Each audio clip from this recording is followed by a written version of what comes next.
여러분 안녕하세요. 이기철 목사입니다. 잘 지내고 있죠? 함께 예배 드리지 못하고 이렇게 영상으로 예배를 계속 드리게 되네요. 비록 영상으로 예배를 드리지만 여러분들이 각자의 자리에서 하나님 앞에 최선을 다해서 예배할 수 있었으면 좋겠습니다. 이제 예배를 시작할 건데요. 기도하는 마음을 가지고 비록 부족한 것이 있다 할지라도 목사님 영상을 잘 찍는다든지 또 편집을 잘한다든지 그러지 못해요. 그래서 부족한 부분들이 있을 수 있습니다. 이해해 주시고 오늘 영상을 통해서 하나님 앞에 예배할 때에 하나님이 기뻐하시는 예배자들이 될 수 있기를 주님의 이름으로 축복합니다. 여러분 지난주에 그 찬양팀 선생님들이 함께 찬양했던 거 여러분 혹시 보셨나요? 정말 고생하셔서 선생님들이 함께 했는데요. 이번 주에는 또 함께 하지 못하고 제가 설교만 영상으로 만들어서 예배를 드릴 거지만 다음 주에는 찬양팀 선생님들과 함께 조인트를 할 생각입니다. 그래서 우리가 드리는 예배 포맷으로 함께 예배를 준비하고 있으니까요. 여러분들도 기대하시면서 다음 주에 함께 참여해 주시면 좋겠습니다. 네, 이제 예배를 시작하도록 하겠습니다.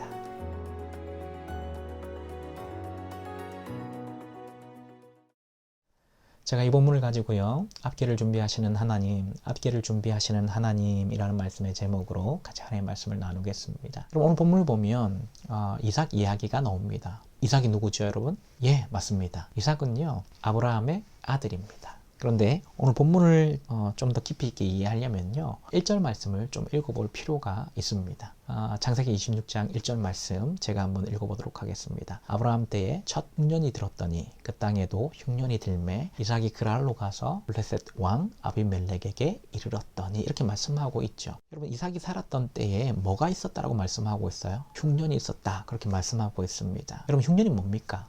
흉년은요, 농사가 잘 안 되었다라는 것을 의미합니다. 흉년이 들면 먹을 것이 없기 때문에 사실 살기가 좀 힘듭니다. 그래서 이삭은 어떤 선택을 했습니까? 자신이 살던 곳, 가나안 땅이죠. 이 가나안 땅에서 그랄이라고 하는 땅으로 이사를 하게 됩니다. 그리고 최종적으로 이 이삭은 그 그랄이라는 땅에서 애굽이라는 땅으로 가려고 했었습니다. 여러분 그런데 우리가 살펴봐야 될 게 뭐냐면 이삭이 어디에 있어야만 했었냐는 것입니다. 여러분 이삭이 어디에 있어야 했을까요? 가나안 땅입니다. 왜요? 왜냐하면요 하나님의 약속 때문입니다. 하나님이 이 이삭의 아버지인 아브라함에게 한 가지 약속을 하셨죠. 이 아브라함을 부르실 때 하나님께서 내가 내게 지시할 땅으로 가면 거기에서 너로 큰 민족을 이루고 그리고 너로 복의 근원이 되게 하겠다라고 그렇게 약속하셨습니다. 여러분 이 약속은요 단순하게 아브라함에게 국한된 약속이 아닙니다. 아브라함의 후손들 모두에게 적용되는 약속이었거든요.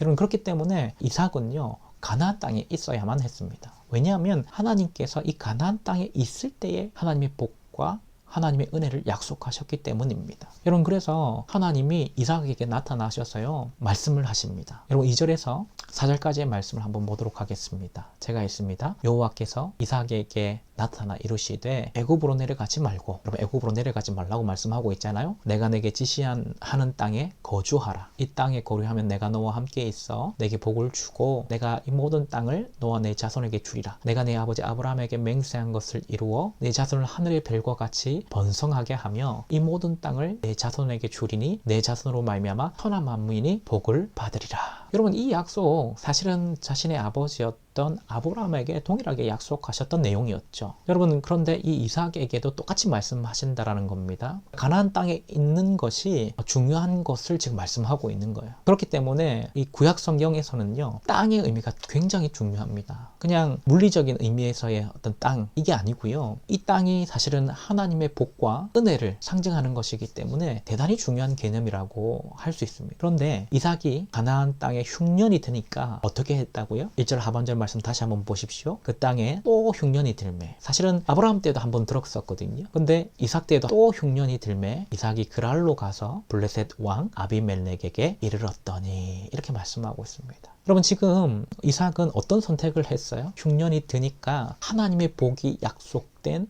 가나안 땅을 버리고 그랄로 이사했습니다. 여러분 이런 행동은요 그 전에 이삭의 아버지였던 아브라함도 했었던 행동이었거든요. 어떻게 보면 자연스러운 행동이다 라고 생각할 수도 있을 것 같습니다. 본능적으로요 위험을 피하기 위해서 하나님의 뜻과 복 이런 것은 생각하지 않고 현실적인 선택을 했다라고도 생각할 수 있을 것 같습니다. 어쩌면요, 이 선택은요, 우리가 볼 때에 인간미가 있는 선택이라고도 할 수 있습니다. 그런데 여러분, 중요한 것은요, 그렇게 우리의 본능이 현실에 안주하고 우리의 경험을 의지하라고 자꾸 부추긴다고 하더라도 절대로 우리의 생각으로 이 땅을 살아서는 안 된다라는 것입니다. 왜 그렇습니까, 여러분? 이유는 간단합니다. 어렵지 않습니다. 그 이유는 뭐냐면요, 하나님이 계시기 때문입니다. 여러분, 많은 이유가 필요 없습니다. 다른 이유가 없어요, 여러분. 여러분, 하나님 어떤 분이세요? 여러분, 하나님은 우리의 앞길을 인도해 주시는 분이십니다. 아무리 절망스럽고 아무리 어렵다고 하더라도요, 여러분, 하나님은 우리의 앞길을 인도해 주실 수 있는 분이십니다. 성경은 그것을 계속해서 말씀하고 있습니다. 특별히 여러분, 창세기에는 계속해서 이 흉년을 맞이하는 이야기들이 많이 등장합니다. 아브라함 때도 그랬었고요, 이삭 때도 그랬었고, 또 요셉 때도 마찬가지로 흉년이 들죠. 그런데 창세기에 등장하는 이 흉년, 그리고 성경에 등장하는 이 흉년들은요, 모두 하나님의 뜻을 이루는 수단으로 사용됩니다. 쉽게 말해서요, 이 흉년이 하나님 앞에서는 아무런 문제가 되지 않는다라는 것입니다. 여러분, 그런데 우리는 어떻게 합니까? 우리는요, 하나님보다 흉년을 더 크게 봅니다. 그래서 그 흉년을 만났을 때에 쉽게 인간적인 생각과 선택을 합니다. 하나님은 그 문제를 통해서요, 하나님의 기적을 드러내고 하나님의 영광을 드러내시려고 하시는데, 우리는 정작 어떻게 해요? 문제보다 크신 하나님을 보지 못하고 쉽게 도망갑니다. 사랑하는 여러분, 저와 여러분들이 혹시 이렇게 살지는 않습니까? 여러분들에게 어떤 어려움이 있을 수 있고 힘든 일들이 있을 수 있습니다. 그럴 때 여러분은 어떻게 합니까? 하나님 앞에 기도하기보다, 하나님 앞에 예배하러 나오기보다 나의 장깨나 나의 어떠한 인간미가 있는 혹은 현실적인 선택이라고 하는 그 선택을 여러분 하면서 지내고 있지는 않으신가요? 하나님을 만날 만할 때 여러분 도망가고 있지는 않습니까? 여러분, 그것은 잘못된 것입니다. 그러면 우리에게 필요한 것이 무엇일까요? 간단합니다, 여러분. 하나님의 은혜를 경험하는 것입니다. 오늘 본문 23절에서 25절까지의 말씀입니다. 제가 읽겠습니다. 이삭이 거기서부터 브엘세바로 올라갔더니 그 밤에 여호와께서 그에게 나타나 이르시되 나는 내 아버지 아브라함의 하나님이니 두려워하지 말라. 내 종 아브라함을 위하여 내가 너와 함께 있어 내게 복을 주어 내 자손이 번성하게 하리라 하신지라. 이삭이 그곳에 제단을 쌓고 여호와의 이름을 부르며 거기 장막을 쳤더니 이삭의 종들이 거기서도 우물을 받더라.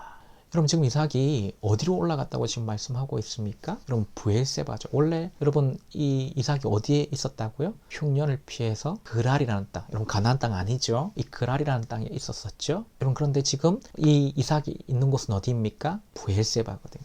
브엘세바. 여러분, 이 브엘세바가 어디일까요? 여러분, 이 브엘세바는요, 놀랍게도 가나안 땅입니다. 가나안 땅. 가나안의 가장 남쪽 부분, 거의 이 가나안 땅의 경계선 부분이라고 할 수 있습니다. 이삭이 다시 가나안 땅으로 돌아오게 된 것이죠. 여러분, 흉년 때문에 하나님의 약속을 다 버리고 그랄로 간 이삭이, 그리고 그곳에서 더 먼 곳 애굽으로 가려고 했던 이 이삭이 왜 다시 돌아왔을까요? 여러분, 오늘 본문 앞에 일들이 있었기 때문입니다. 오늘 본문 앞에서 이삭은요, 하나님의 은혜를 진짜 많이 경험하게 됩니다. 분명히 이삭이 하나님의 약속을 버리고 흉년이라는 현실의 문제 때문에 도망을 갔는데도 불구하고요, 하나님은 끝까지 이삭을 버리지 않으시고 이삭에게 은혜를 주셨습니다. 그래서 그랄 땅에서 이삭이 부자가 되고요, 그리고 어딜 가든지 하나님이 이 이삭과 함께 하시는 증거들을 많이 보여주셨습니다. 그래서 어느 곳에 정착하든지 우물을 파면요, 그곳에 물이 샘솟듯 솟아나게 하셨습니다. 여러분, 이 이야기들이 오늘 본문 앞부분에서 나오거든요.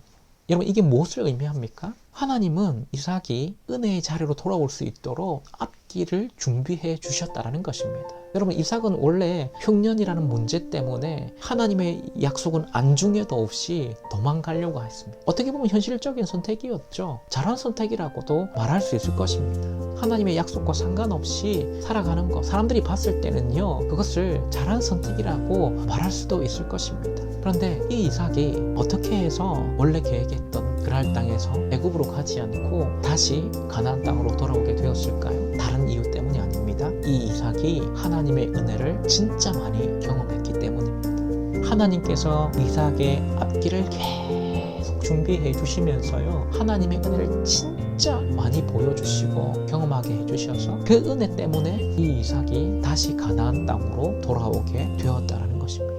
사랑하는 여러분, 세상에 많은 사람들은요, 흔히 이런 말을 많이 합니다. 내가 이런 나쁜 짓을 하는데도 하나님이 왜 천벌을 내리지 않지? 그것은 하나님이 계시지 않기 때문이야. 여러분, 이렇게 말하는 친구들 혹시 본 적 없으신가요? 그러면서 이 친구들은 꼭 이야기하죠. 그러니까 난 하나님 믿지 않아. 여러분, 이렇게 많은 세상 사람들이 하나님에 대해서 오해하고 이런 이야기들을 합니다. 여러분, 그런데 하나님께서 어떤 잘못에 대해서 즉각적인 심판을 하는 경우가 많을까요? 아닙니다, 여러분. 하나님께서 즉각적인 심판을 통해서 하나님의 살아계심을 나타내실 수도 있지만 그렇지 않고 참고 인내하시고 그 사람을 끝까지 기다려주시는 경우가 더 많이 있습니다. 그런데 세상 사람들은 오해하죠. 내가 이렇게 잘못을 했는데도 불구하고 이렇게 나쁜 짓을 하는데도 불구하고 천벌이 내리지 않는다고 한다면 그것은 하나님이 살아계시지 않는 증거야. 그러니까 나 하나님 믿지 않는데 이렇게 이야기한다는 것이죠. 여러분, 이 생각이 맞을까요? 틀릴까요? 틀렸습니다. 여러분, 하나님은 많은 경우에 하나님의 벌을 통해서 자신을 알리지 않으시고요. 하나님의 은혜로 우리에 앞서서 준비하시면서 하나님을 알게 하시고 하나님의 은혜를 먼저 경험하게 하세요. 그래서 그 은혜를 통해서 하나님을 믿는 역사를 이루시는 분이십니다. 사랑하는 여러분, 이삭이 지금 그 하나님을 오늘 본문 앞부분에서 많이 경험했어요. 그러다 보니까 이 이삭이 어떻게 해요? 하나님께서 아브라함에게 약속하셨다. 그리고 이삭에게 약속한 이 가나안 땅으로 다시 돌아오는 계기가 되었다라는 것입니다. 여러분, 우리에게 필요한 것이 사실 이겁니다. 여러분, 우리가 이 세상을 살아가면서 하나님의 은혜를 진짜 많이 경험해요. 그때에 하나님께서 어떤 분인지를 아는 겁니다. 여러분, 물어볼게요. 여러분은 하나님의 은혜를 많이 경험했습니까? 여러분, 하나님이 어떤 분이신지 하나님의 은혜를 풍성히 경험하면요, 하나님을 떠나라고 해도 절대로 하나님을 떠나지 않습니다. 여러분, 지금 우리에게 필요한 것은 뭐냐면요, 하나님의 은혜를 많이 경험하는 것입니다. 하나님의 은혜를 많이 경험합니다. 사랑하는 여러분, 저는 저와 여러분들이 하나님의 은혜를 풍성하게 경험하는 복된 청소년 시기를 지날 수 있기를 주님의 이름으로 축복합니다. 여러분, 그러려면 어떻게 해야 될까요? 여러분, 하나님 앞에 흉년과 같은 일들을 만났을 때, 어떤 어려운 일들을 만났을 때에 여러분들이 인간적인 어떤 선택과 생각을 가지고 행동하는 것이 아니라요, 하나님 말씀 앞에 순종하기 위해서 몸부림쳐야 돼요. 여러분, 그때 하나님의 은혜를 경험하는 인생이 될 수 있습니다.